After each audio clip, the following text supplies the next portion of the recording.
사람들은 예수님께 무엇을 바라고 있었을까요? 예수님을 따라다녔던 그때 그곳에 있던 그 사람들 말입니다. 우리가 만일 그때 그곳에 예수님과 함께 있었다면 우리는 무엇을 바라고 예수님을 따라다녔을까요? 처음 예수님을 찾아온 사람들은 대부분 병이나 귀신으로부터 해방되기를 바라며 예수님께 나왔습니다. 자신을 오래도록 힘들게 만들었던 그 질병과 그리고 고통에서부터 벗어나고 싶었던 것이지요. 어디를 다녀봐도 누구를 만나봐도 자신을 해방시켜 줄 사람을 만나지 못했는데 예수님이 그런 분이라는 소문을 듣는 순간 예수님을 찾아갈 수밖에 없었습니다. 예수님을 만나기만 하면 예수님께 손끝만 닿기라도 하면 나을 수 있으니까요. 또 어떤 사람들은 예수님의 말씀을 듣기 위해서 예수님을 따르기도 했습니다. 성경을 풀어주시는 그 귀한 말씀들, 그리고 새로운 깨달음과 가르침을 주시는 그 말씀들, 무엇보다도 천국에 대해서 말씀하실 때면 그 말씀을 들을 때 어디서도 듣지 못한 그 확실한 말씀 가운데 마치 사이다를 마시는 것처럼 그런 시원함을 느꼈을 겁니다. 그 말씀을 듣기 위해서 조금이라도 더 가까이 가려고 노력했겠지요.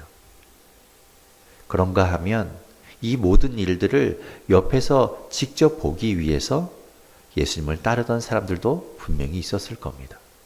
매일매일 눈앞에서 마술과 같은 일들이 일어나니까 말이죠. 아픈 사람들이 낫는 장면을 보고 귀신이 떠나가고 기적이 행해지는 그 장면을 바로 옆에서 생생하게 볼 수 있기 때문입니다. 때로는 유대 종교 지도자들과 예수님이 막 논쟁을 벌이실 때면 그걸 바라보는 것만으로도 너무나 통쾌했습니다. 이런저런 사람들 모두 예수님을 따라다니며 예수님께 바라는 것이 있었습니다. 예수님이 선택한 그 12명의 제자들 또한 다르지 않았습니다. 그들도 그들 나름대로 예수님께 원하는 것들이 있었습니다. 그리고 예수님 또한 그들이 무엇을 원하는지 알고 계셨습니다. 그것이 무엇을 원하는지, 그들이 무엇을 바라고 있는지 예수님은 알고 계셨습니다. 왜 예수님께 오게 되었는지, 무엇을 기대하고 예수님을 따르고 있는지 알고 계셨다는 것이죠. 그렇다면 예수님께 나아오는 이 사람들은 그들이 바라는 그것들은 누굴 위하는 것이었을까요? 너무나 당연하지만 나 자신을 위한 것이었습니다. 다른 사람을 위한 것이 아니지요. 하인이 아파도 내 하인이니까 고쳐달라고 하는 겁니다. 자녀가 아파도 내 자녀니까 고쳐달라고 하는 겁니다. 친구가 아파도 내 친구니까 고쳐달라고 하는 겁니다. 결국 나를 위한, 나와 관계된 것이죠. 그렇게 자신을 위해서 원하고 예수님께 나아온 사람들에게 오늘 예수님은 무엇라고 말씀하시는가 하면 잃으라고 주라고 말씀하십니다. 아니, 얻으려고 했는데 잃으라니요. 황당하지만 어이가 없지만 의외지만 예수님은 그것을 우리에게 말씀하고 있습니다. 오늘 우리가 읽었던 본문은 한 흐름 속에 있는 이야기이지만 가만히 그 내용을 들여다보면 작게는 3개의 내용들이 있습니다. 얼핏 보면 각각 따로따로 있는 것 같은 이 3개의 내용이 서로 잘 연결되어 있는 것을 알 수 있지요. 마치 퍼즐처럼 이렇게 맞춰지는 것을 보게 됩니다. 저는 처음에 이 말씀들을 어떻게 서로 연결되어 있는지 알지 못했습니다. 전혀 다른 이야기를 하고 있다고 생각했습니다. 그러나 그렇지 않았습니다.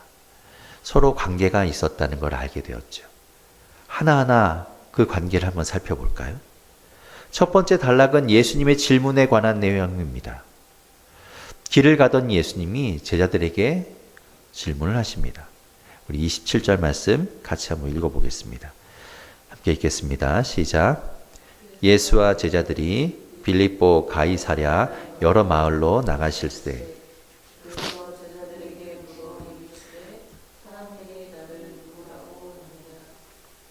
예수님께서 물으셨습니다. 사람들이 나를 누구라고 하더냐?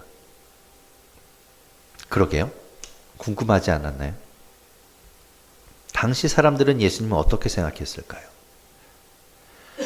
예수님은 계속해서 당신 스스로에 대해서 제자들과 사람들에게 이야기하셨습니다. 요한복음에서는 특별히 나는 무엇이다 라고 직접적으로 말씀하시기도 하셨죠. 때로는 유대인들이 놀라 자빠질 만한 이야기도 하셨습니다. 나와 아버지 하나님은 하나다라고까지도 말씀하셨습니다. 예수님께서 이렇게 말씀하시면서 자신을 알리셨지만 사람들은 그 예수님의 말씀을 그대로 받아들이지 못했습니다.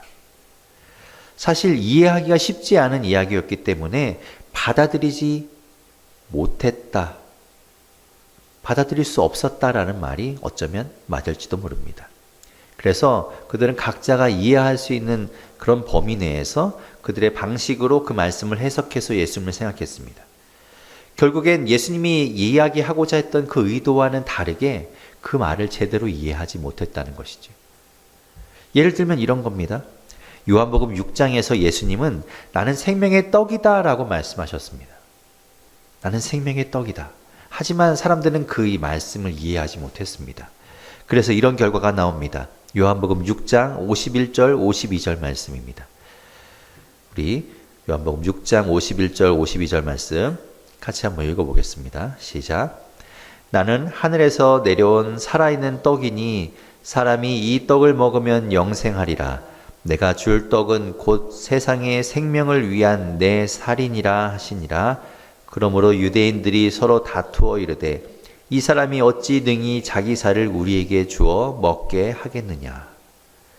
예수님은 생명의 떡이라는 영원한 생명에 대한 말씀을 하고 있는데 그걸 주는 분이라는 이야기를 하고 있는데 이 말을 들은 유대인들은 예수님을 어떻게 먹는다는 것인가 라고 생각했다는 것이죠.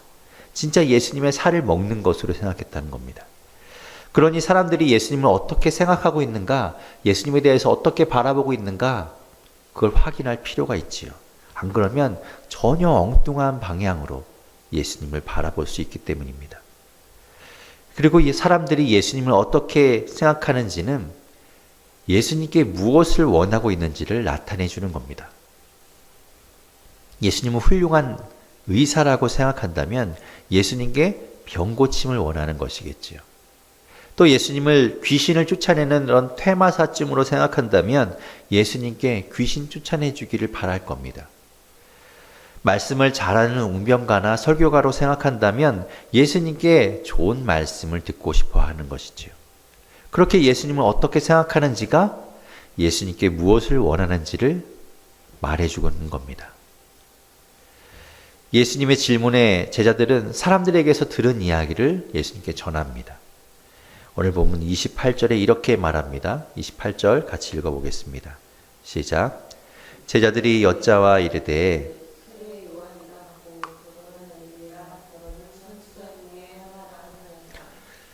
사람들은 예수님을 선지자라고 생각했습니다.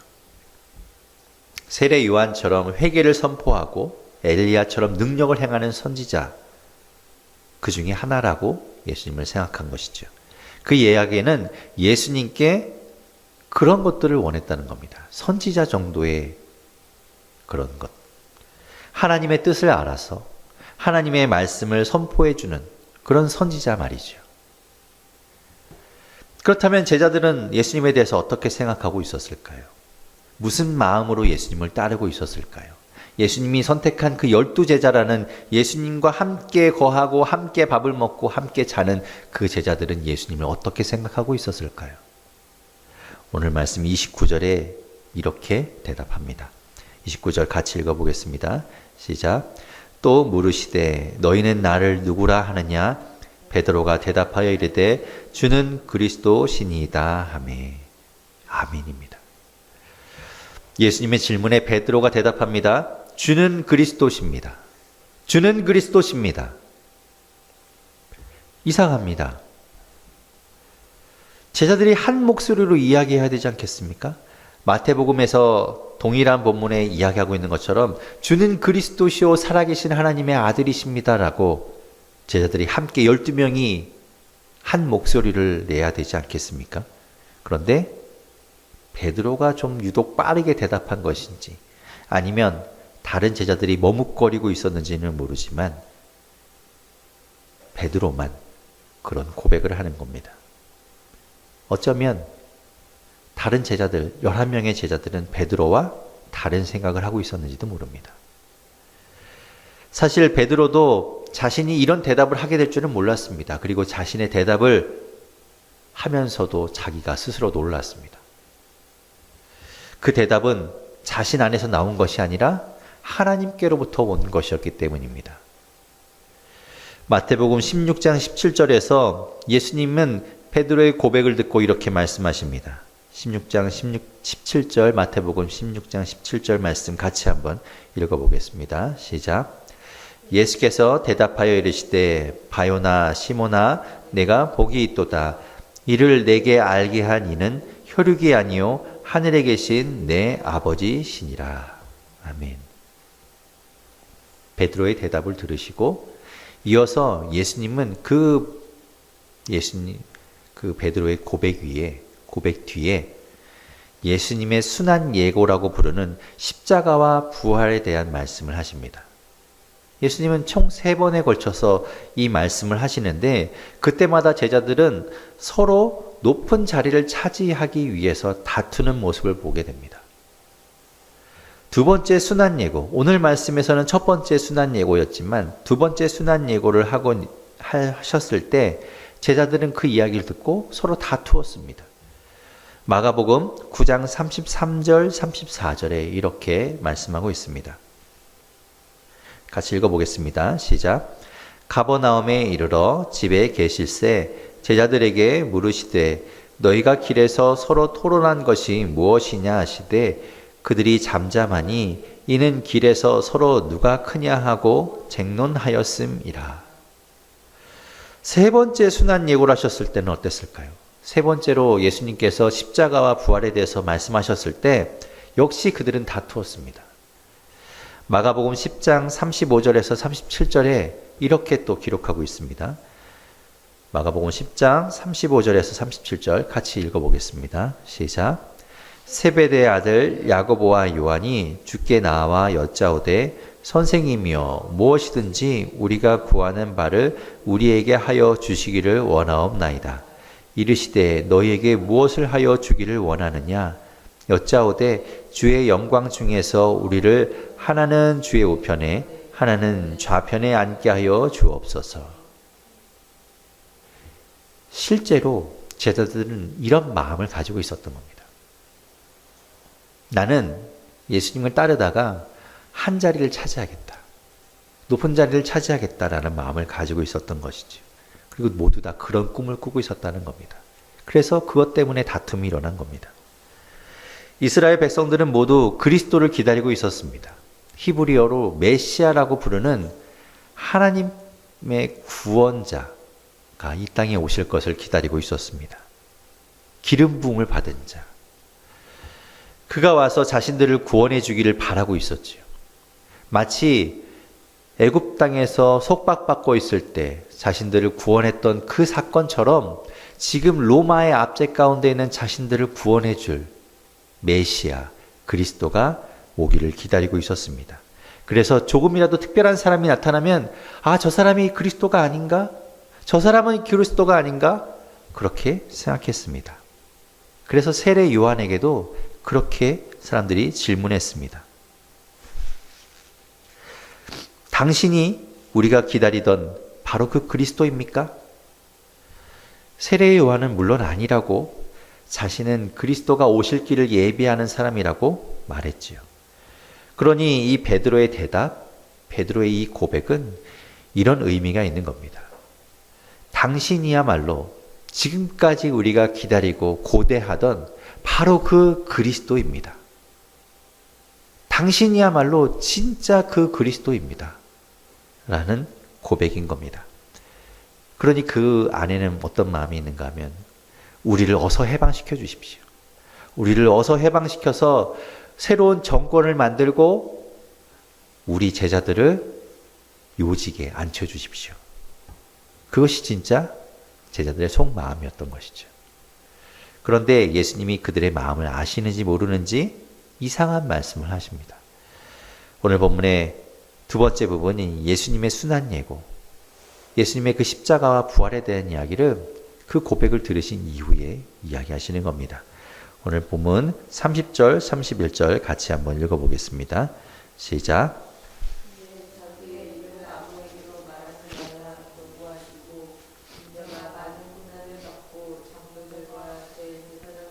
서기관들에게 버림받아 죽임을 당하고 사흘 만에 살아나야 할 것을 비로소 그들에게 가르치시되. 어쩌면 제자들에게는 청천벽력과 같은 그런 말이었을 겁니다. 그동안 예수님을 따르면서 그렇게 꿈을 가지고 나도 드디어 출세할 수 있구나, 나도 드디어 한 자리를 할 수 있구나 라는 꿈을 가지고 있었는데, 그런 노력을 들이고 있었는데, 그런 시간을 들였는데 그 모든 것이 물거품이 되는 소리를 예수님께서 지금 하신 겁니다. 예수님이 죽임을 당한다라는 거죠. 다른 이야기는 귀에 들어오지 않습니다. 아니, 예수님이 죽임을 당하다니요, 예수님이 죽다니요. 그러면 안 됩니다. 그럴 수 없습니다. 베드로는 예수님을 말렸습니다. 어쩌면 예수님께 화를 냈을 겁니다. 자신들이 생업을 다 버려두고 가족도 버려두고 예수님을 그렇게 따랐는데 거기에는 그만한 가치가 있었고 자신의 인생을 걸만했는데 예수님이 죽는다니요. 그럴 수는 없습니다. 예수님은 그런 베드로를 책망하시죠. 사탄이 하는 짓이라고 이야기합니다. 사탄아 물러가라 라고 말씀하시기까지 합니다. 33절 예수님의 말씀을 한번 읽어보겠습니다. 시작. 예수께서 돌이키사 제자들을 보시며 베드로를 꾸짖어 이르시되 사탄아 내 뒤로 물러가라. 내가 하나님의 일을 생각하지 아니하고 도리어 사람의 일을 생각하는도다 하시고. 왜 예수님은 이렇게 심한 말씀으로 베드로를 꾸짖으셨을까요? 뒤에 이어지는 예수님의 말씀을 보면 알 수 있습니다. 오늘 본문의 세 번째 부분입니다. 예수님의 자기 십자가에 대한 말씀 부분이죠. 처음에 제가 이해할 수 없었던 부분이 바로 이 부분입니다. 앞에서 예수님은 순환 당하실 것을 말씀하셨습니다. 그러다 갑자기 자기 십자가를 지라는 겁니다. 뭔가 이어지지 않는 느낌이 들었습니다. 상관이 없는 이야기처럼 보였죠. 예수님이 십자가에 달려 돌아가시고 부활하실 것을 이야기하다가 왜 우리에게 갑자기 자기 십자가를 지라고 하셨을까? 하지만 여기에 우리를 향한 진짜 메시지가 숨어 있습니다. 진짜 중요한 이야기가 여기 담겨 있는 거죠. 오늘 말씀 34절, 35절 같이 읽어보겠습니다. 시작. 무리와 제자들을 불러 이르시되 누구든지 나를 따라오려거든 자기를 부인하고 자기 십자가를 지고 나를 따를 것이니라. 누구든지 자기 목숨을 구원하고자 하면 잃을 것이요 누구든지 나와 복음을 위하여 자기 목숨을 잃으면 구원하리라. 아멘. 예수님을 따르려면 자기를 부인하고 자기 십자가를 져야 합니다. 그리고 예수님과 복음을 위해서 자기 목숨을 잃어야 합니다. 예수님이 지금 그렇게 말씀하셨습니다. 이 이야기는 무슨 이야기입니까? 우리 보고 죽으라는 겁니까? 그럼 예수님을 위해서 순교해야만 우리가 구원을 얻을 수 있다는 이야기입니까? 분명한 것은 예수님과 나, 예수님과 자기 자신, 그것은 서로 상반된다라는 이야기를 하고 있습니다. 예수님은 그런 의미로 말씀하신 겁니다. 예수님과 나는 상반되는 개념이라는 거죠. 처음에 예수님이 사람들에게 어떻게 생각하는지를 물으셨습니다. 어떻게 예수님을 생각하고 있는지, 그리고 제자들 또한 예수님을 어떻게 생각하는지를 물으셨지요. 그 얘기는 바로 예수님께 무엇을 원하고 있는지를 묻는 것이라고 했습니다. 그런데 그 대답은 결국 나를 위한 것으로 드러났습니다. 주님께 원하는 것, 예수님께 원하는 것은 결국 나 자신을 위한 것이었다는 거죠. 내가 바라는 계획, 내가 바라는 꿈을 위한 것 말입니다. 그런데 예수님은 그러면 예수님을 따를 수 없다라고 말씀하고 있는 겁니다. 자신이 바라는 것, 자신의 계획에 예수님을 이용하는 것뿐이라는 거죠. 따르는 것이 아닙니다. 나를 내려놓아야 한다는 겁니다. 나를 부인하는 것. 나를 내려놓아야 내 바램, 내 계획, 그런 것들을 포기해야 한다는 겁니다. 그래야 진정으로 예수님을 따를 수 있다는 걸 말씀하고 있습니다. 꼭 우리가 죽어서가 아니라 나의 계획, 나의 욕망을 포기할 수 있어야 된다는 것이죠. 자기 십자가라는 건 바로 그런 나 자신을 못 박아 죽이는 사형틀입니다. 자기 십자가를 지고 따르라는 이야기가 단순히 예수님을 따르면서 받는 고난을 감당해야 된다는 것 차원이 아닙니다. 자기를 죽이는 틀을 항상 지니고 다니면서 그 틀에 자기 자신을 늘 죽여야 된다는 것이죠. 십자가를 가지고 다니다가 매일매일 매 순간마다 나를 거기에 못 박아야 한다는 겁니다. 그래야 예수님을 따를 수 있다는 걸 말씀하시는 겁니다. 그런데 그게 어렵지요. 당연하게도 어렵습니다. 왜냐하면 내가 너무나 소중하기 때문에 그렇죠. 나를 포기하기가 쉽지 않은 겁니다. 오늘 말씀 36절, 37절 같이 읽어보겠습니다. 시작. 사람이 만일 온 천하를 얻고도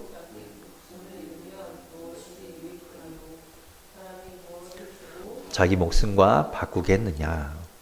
아멘이지 않습니까? 당연히 자기 목숨이 중요합니다. 무엇과도 바꿀 수 없을 만큼 중요하지요. 나를 쉽게 포기할 수 없습니다. 온 천하보다 중요한 것이 나니까요. 여러분도 그렇게 생각하지 않습니까? 예수님 또한 그렇게 생각합니다. 당신을, 나를 예수님 또한 소중하게 생각합니다. 그러니까 이 구원하시려고 우리를 위해서 이 땅에 오셔서 십자가에 달리신 것 아닙니까? 하지만 이제 우리가 예수님을 따른다고 한다면, 예수님의 제자가 된다면 이제 그렇게 소중한 나를 포기할 수 있어야 된다는 겁니다. 처음에 얘기한 것처럼 나는 나를 위해서 뭔가를 얻기 위해서 예수님을 따랐는데 예수님은 나를 잃을 각오를 해야 한다는 겁니다. 얻으려고 했는데 잃어야 한다고 말씀합니다. 무엇을요? 나요. 나를 잃어야 된다는 겁니다. 무슨 소리냐? 절대로 그럴 수 없다. 어떻게 나를 포기하냐?